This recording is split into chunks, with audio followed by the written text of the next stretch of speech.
Hello, Ebenezer family. It's time for our weekly devotion and announcements. Excuse me. We're talking over the last couple weeks and for the next little bit here about some of the things that happened while Jesus was between the time he rode into Jerusalem and the time of the crucifixion. And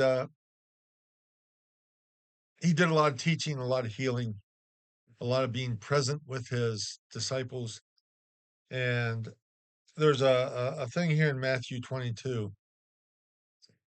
The Pharisees were really out to get Jesus, and they wanted to get him in any way they could. So they kept trying to trick him. They kept trying to crap him into being something that he was not. And in Matthew 22 here, starting at verse 15, excuse me, it says, Then the Pharisees went out and laid plans to trap him in his words. They sent their disciples to him along with the Herodians. Teacher, they said, we know that you are a man of integrity and that you teach the way of God in accordance with the truth. You aren't swayed by others, but you pay no attention to who they are. Tell us then, what is your opinion? Is it right to pay the imperial tax to Caesar or not? But Jesus, knowing their evil intent, said, You hypocrites, why are you trying to trap me? Show me the coin used to pay for paying taxes. They brought to him a denarius, and he asked them, Whose image is this? And whose inscription? Caesar's, they replied. Then he said to them, So give back to Caesar what is Caesar's, and give to God what is God's. When they heard this, they were amazed. So they left him and went away. I think it's important to point out that the Pharisees were so anti Jesus and so much trying to trap him that they used any means to do this. It says they brought along this group of people to be part of this. And, you know, they try to tell Jesus, they said, we know that you are a man of integrity and that you teach the way of God in accordance to the truth. Well, if they knew that and they believed that, why didn't they live it out? It was idle words. And it goes on to say, okay, so what is your opinion? Here's the trap. Should we pay taxes to Caesar? And Jesus starts off right away. It says that he knew their evil intent. It was very obvious what they were trying to do.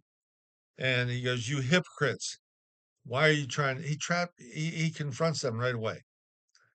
He says, Why are you trying to trap me? It's not going to work. Here's the truth. And he says, Bring out that coin. And he shows it. And he says, Now give to Caesar what is Caesar's. In other words, Caesar is imposing this tax on the people. You need to pay it. But he also says, and give to God what is God's. My personal opinion, those two should have been reversed, but he's speaking to this group of people for a specific reason. And I guess my question today, this is a teaching that he gave these people. But my question is today, do we truly give to God what is God's? Do we give him of our resources, of our money? That's God's. He asked for a little portion of our money back. He asked us to use our resources to glorify him. Do we give him our time? God gives us the time on this earth. Psalm 139, it tells us that every day of our life was written in the book before we came to be. So do we give him our time? Do we serve him or do we serve ourselves? Do we serve our idols? I know a lot of people that they're faithful churchgoers, faithful servers until football season comes around. Then all of a sudden it's like God doesn't exist. And this is not everybody by any means, but I know of people that are like this, that when football season comes around or baseball season comes around or hockey season comes around, it's as if God doesn't even exist. It's all about self and all about what those personal desires are. Do we give God what is God's in our heart? Do we show him the honor and gratitude and everything else that we should be giving him because of what he's given us? He's given us our life. He's given us our families. He's given us the opportunity to experience him and live for him. The opportunity to accept his gift of salvation, which is eternity in his presence. So do you, as he told this group of people here, he says, so give back to Caesar what is Caesar's, and give to God what is God's.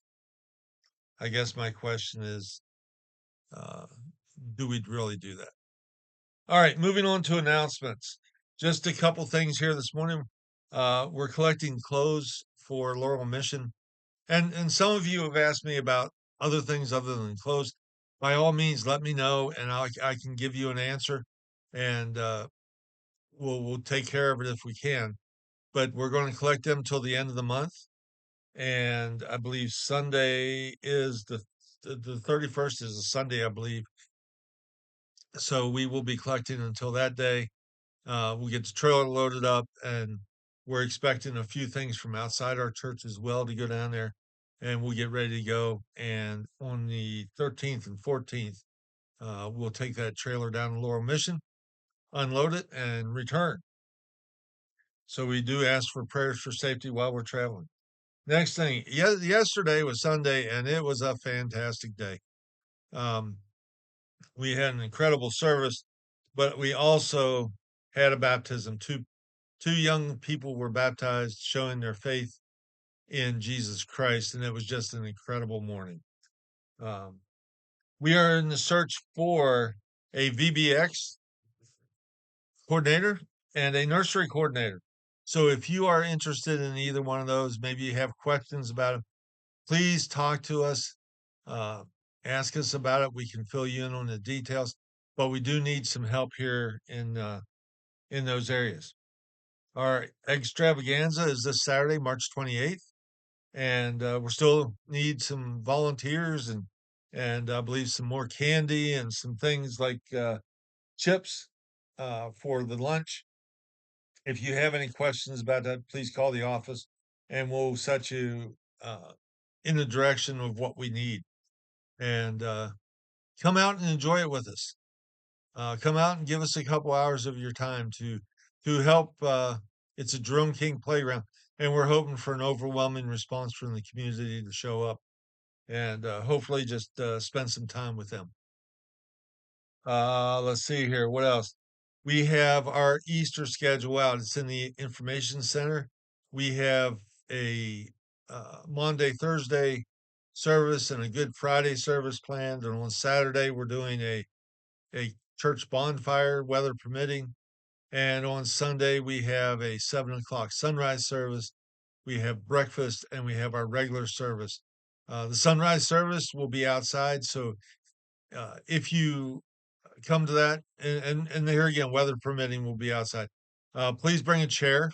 We'll have some spare chairs set out, but we ask that you try to bring your own chair, and we'll just spend a few times or a few minutes outside with and talking about God and the resurrection and what that means for us. Um, but the breakfast, there's a sign up sheet in the information center. Please get your name on there by this Sunday so we know what to plan for. That would be great for you to join us for that. And then, of course, we have our regular service as well. So, with all that said, I believe I'm done with the announcements. And I'm just asking that you spend some time with God today and tomorrow and the next day and the next day. Make it your quest to spend personal time with God every single day.